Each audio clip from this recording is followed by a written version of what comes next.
Karen smiled and said, "With this little life inside me, we'll be happy." The bride, my sister-in-law whose name was Karen, revealed openly at the wedding with her elite partner that their marriage was due to a pregnancy. It was a shocking confession. Right after that, a small voice echoed throughout the venue. "But Karen, there's no baby in your belly, right?" The 5-year-old girl had just handed flowers to Karen as a flower girl on that day. The comment left Karen pale and deeply shaken. Attendees looked puzzled, exchanging glances. But from the family seats, there was an audible gasp. That's because we knew about the special ability this little girl, Catherine, possessed. "I am Emily, a happy housewife, 32 years old. I married my childhood friend Tom 6 years ago, and now we have an angelic 5-year-old daughter, Catherine. We've built a joyful family. My mother-in-law treats me kindly. I believe we get along well. But there's one person I just can't stand, my sister-in-law, Karen. She tends to say things without considering others' feelings. Karen's idea of speaking her mind often ends up hurting others, and I've been on the receiving end many times. Emily, you really should put more effort into grooming yourself. Your hair is messy, and you have no sense of makeup. I value being true to myself. I prefer a natural look over flashy makeup. That's why I opt for simple makeup.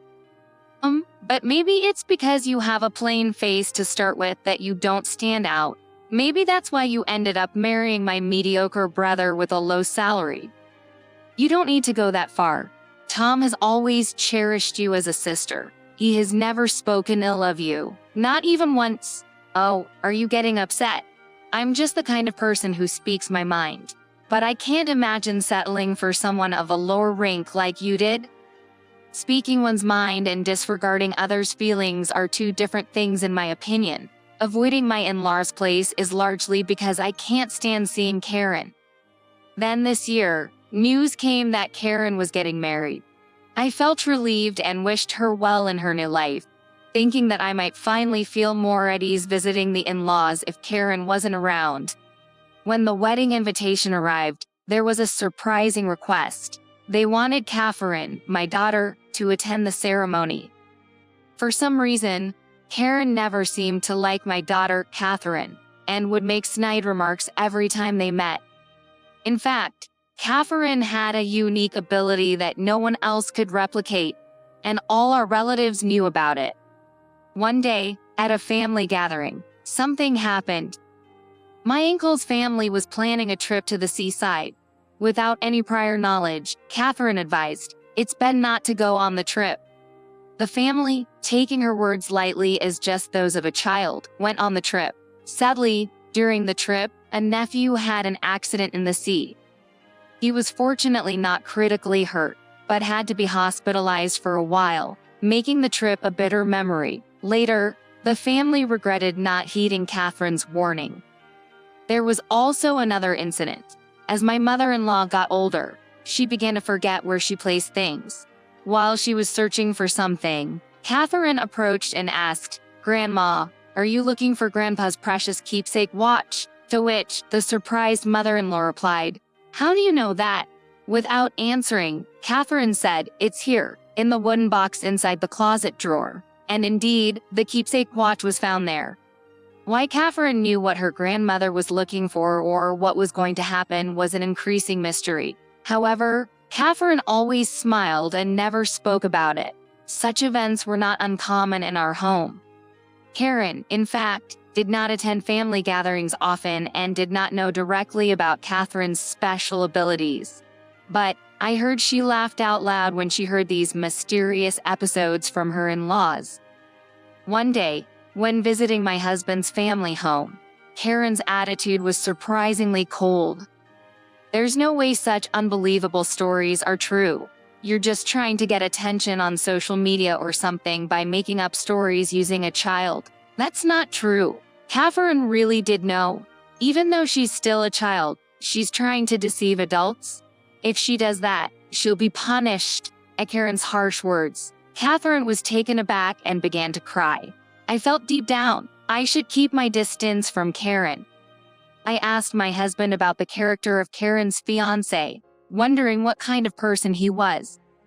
He was apparently from a very wealthy family, and the two met at a mixer. Karen's aggressive approach led to their relationship, and surprisingly, Karen was the one who proposed.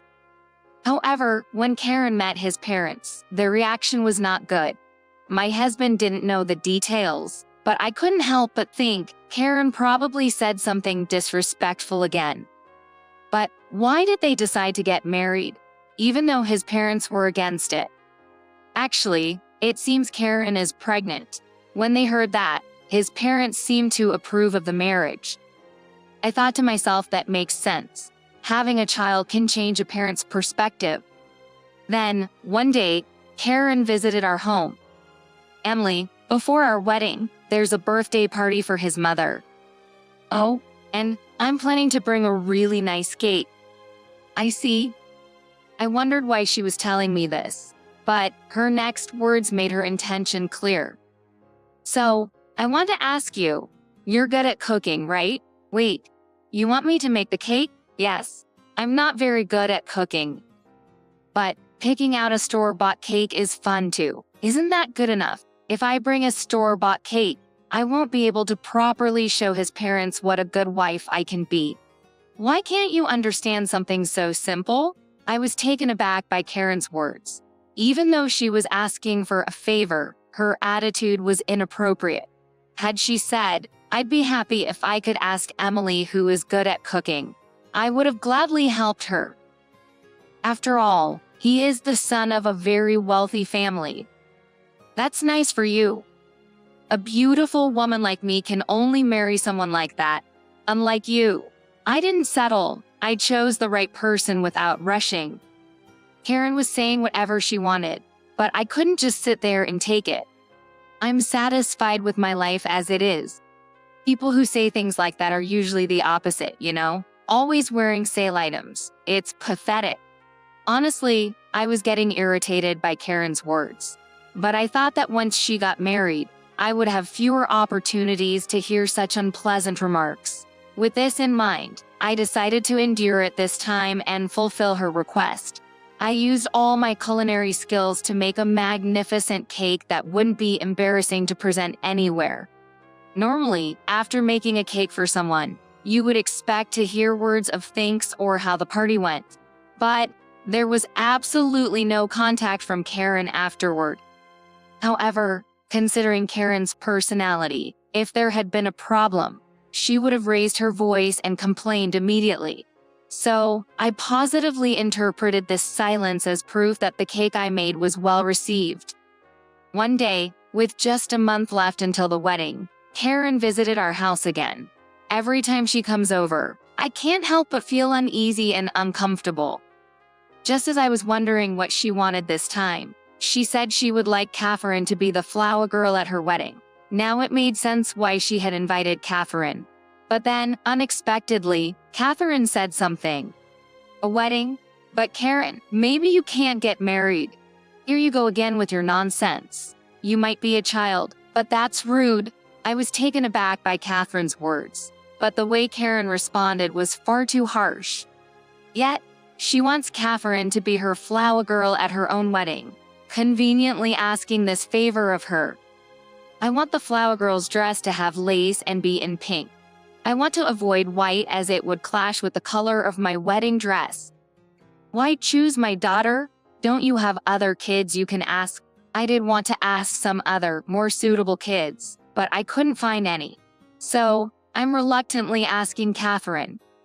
I was astounded by Karen's attitude, belittling Catherine and then trying to use her for her own convenience. I was filled with anger, and Catherine was visibly upset. So, I showed Catherine a lovely pink dress I found online. Her eyes lit up with excitement, asking, "Can I wear such a cute dress?" Seeing her smile, I felt relieved. That night, after my husband Tom came home from work, I filled him in on the day's events. It's hard to believe that the wedding could fall apart at this point, but if Catherine says so, there might be something to it. Catherine didn't go into details though. Karen has always been a bit odd. Could you look into it just to be sure? I decided to look into it.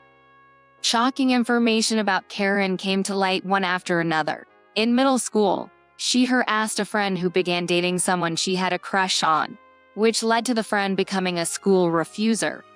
In college, she got caught dating 3 men at the same time, leading to trouble. Apparently, her in-laws had to go around appeasing them each time. Honestly, I could see Karen doing such things. However, this information came from her friends, and there was no concrete evidence. Moreover, it's unthinkable that Karen would admit to any of this being true. As I pondered what to do, the wedding day was drawing near. On the wedding day, Karen wore a simple yet very glamorous and expensive-looking wedding dress. The dress hugged Karen's body perfectly, and she looked truly stunning, drawing everyone's attention. Without any exaggeration, Karen really looked beautiful in that dress. She would be perfect if she stayed quiet, I thought to myself, but did not utter a word. The wedding proceeded smoothly, and the time came for Catherine to hand over the bouquet to Karen as the flower girl. Catherine, dressed in a cute pink dress, handed the bouquet firmly to the bride. Watching this, both my husband and I sighed in relief. Suddenly, Karen began to speak into the microphone. "We, along with the little life inside me, will be happy." "But Karen, you don't have a baby in your belly, right?" The hall was buzzing. Did she lie to get married? Is she really pregnant? Voices rose from the crowd. The groom's parents suddenly stood up and, with stern faces, asked Karen, "What do you mean by this?" Naturally, since they were not in favor of the marriage from the start. Karen, now cornered, retorted loudly, "This child is a bit off in the head. She always makes up stories, which troubles our relatives. Please, everyone, just ignore her baseless claims." Catherine began to cry upon hearing those words. I couldn't let Catherine get hurt anymore. "Hold on, Karen. You say you're pregnant, but you don't seem to have any knowledge about pregnancy. You're not even prepared for childbirth. Maybe what Catherine is saying is correct. What are you getting at? I won't let you mislead about my daughter. Let's clarify who the real liar is." I didn't intend to expose the truth in this manner, but I couldn't remain silent any longer. "You claim you're pregnant, but you haven't been examined at a hospital, and there's no sign of a maternity record book. And for someone who claims to be 6 months pregnant, your belly doesn't show at all. Actually, my belly just doesn't show that much. To me, it doesn't seem like you're pregnant at all." At that moment, John, the groom, stood up, showing his emotions. "Did you lie to me about having a child just to get married to me?" "No, I didn't lie. I just mistook it for pregnancy. Such misunderstandings happen, right? But I love you and wanted to marry you. It just became difficult to speak about it." "What?" "I was actually thinking of ending things with you soon. But when you said you were pregnant, I reluctantly agreed to marry, thinking of taking responsibility for the child. I was deceived by you. This is over, but after coming this far, you can't just say you won't marry, right?" "No, it's over. I won't marry. I can't believe this. I never want to see your face again." Karen tearfully tried to appeal, but John's determination was firm, and so were his parents. Karen then turned to me, her face flushed with anger. "This is all your fault. Because of you, my marriage is off. What are you going to do about it? A marriage based on lies wouldn't have worked out anyway." But I needed the money. I was planning to solve various problems with this marriage. "That's right. You owe $15,000, don't you?" "What? How do you know that?" In fact, Karen had previously accumulated debt by lavishing money and gifts on a musician she was infatuated with. Recently, she spent a lot of money shopping for her wedding, thinking she would marry a wealthy heir, even though she didn't have much income. I had heard about this from relatives and acquaintances. Karen probably thought marrying a wealthy man would make it easy to repay her debt. "If your daughter hadn't spoken out of turn, I could have gotten married. Because of Catherine, my wedding was called off. So you should pay off all my debt." "Excuse me. It's your money you spent, right? It's only natural for you to repay your debt." You're spending money recklessly without a significant income in the first place. Karen was becoming even more agitated and began shouting nonsensical things. But the people in the venue looked at her coldly. The groom and his parents, exhausted, informed everyone at the venue that they were canceling the wedding, and the ceremony was halted. Catherine's prediction, Aunt Karen might not be able to get married, came true. Moreover, Karen was reportedly sued for a crime of fraud and was asked to pay $8,000 by her fiancé. The $30,000 for the wedding expenses was also to be paid entirely by Karen. With her existing debt of $15,000, it seems there's no plan for repayment in sight. Due to these events, Karen was disowned by her parents. I heard she's now living in rundown apartments, hopping from one to another to escape from debt collectors, and working in the nightlife industry. With Karen out of the picture, I no longer have to deal with unpleasant situations and continue to live happier days with my family. Interestingly, Catherine stopped making mysterious remarks.